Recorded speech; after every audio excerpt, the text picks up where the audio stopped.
point at me, essentially. Oh, okay. Point Get your way. my group.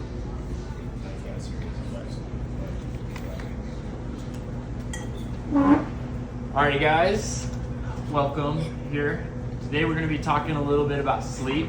It's something that we all do. It's a little something that whenever I'm doing something, I want to know why I'm doing it, what's going on, and what helps with it, and how I can do it better. And sleep's something that every single one of us do, every single one of us has to do for us to rest, recuperate, be able to take on the new actions every single day. So something I'd like to inform you guys and help educate you a little bit.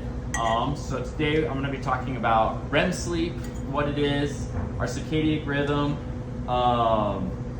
some of our sleep stages that we go through, and then naps, just kind of a last little tidbit to help get into some of our knowledge of sleep. According to forms posted at the Public Medical Center for National Library of Medicine, REM sleep is classified as the 90-minute cycle that our body goes through every night while we're sleeping. REM stands for rapid eye movement, and that's just one of our stages that we go through while we're sleeping, is our eyes are going to be going through that rapid eye movement. It's essential for cognitive functions. If we're missing our REM sleep, our cognitive function is going to decrease and not being able to operate as well. Memory consolidation and mood regulation are all going to be affected by our REM sleep. Our circadian rhythm, this is going to be our 24-hour cycle that our body uses to regulate wakefulness and sleepiness. And so every day our body is going to be kind of winding down, getting tired, getting ready for sleep.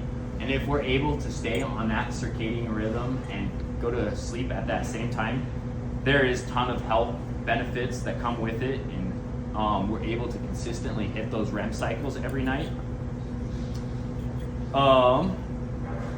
According to the Cleveland Clinic of Health Essentials, we have 4 to 6 cycles of both NREM and REM sleep every single night.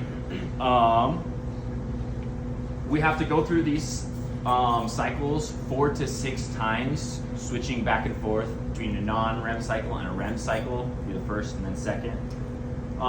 As we get through our sleep, it's broken down into these 4 different stages, and then we repeat through it for the cycle. The first stage is going to be a 10 to 15 minute. This is kind of our body dozing off. We're kind of falling asleep. I'm sure you guys are all aware of this as we're falling asleep, but kind of like when we're able to like jostle ourselves awake, kind of still go at it. This is kind of be our first step, just that falling asleep. The second step is after those 10-15 minutes of our brain slowing down, our body begins to relax and move into some restful sleep.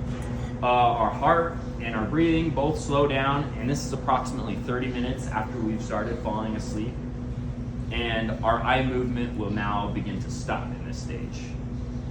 Step 3, this is when deep sleep begins. Our eyes have stopped moving. This is the non-rapid eye movement. Our body is able to repair itself in this next stages.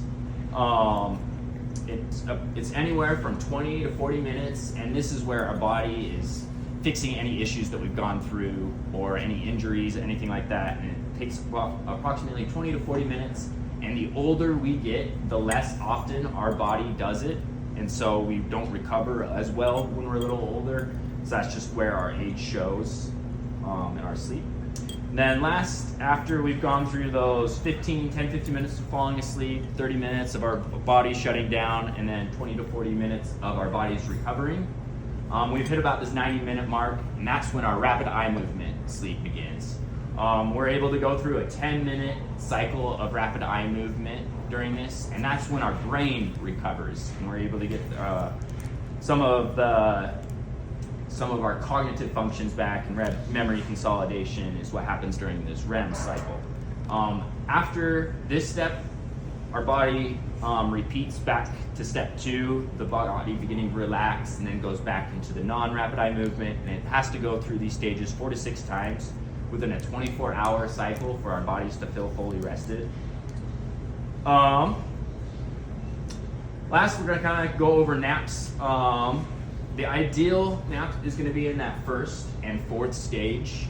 During the second and third stages, our body is really falling asleep, and our body is what's gonna be falling asleep more than just our minds. And it's a little harder for our bodies to wake up from that rest than it is for our minds. Our minds are all ran on electric currents, and those can happen a little quicker and immediately wake up, rather than our bodies, where it can take a little bit more for them.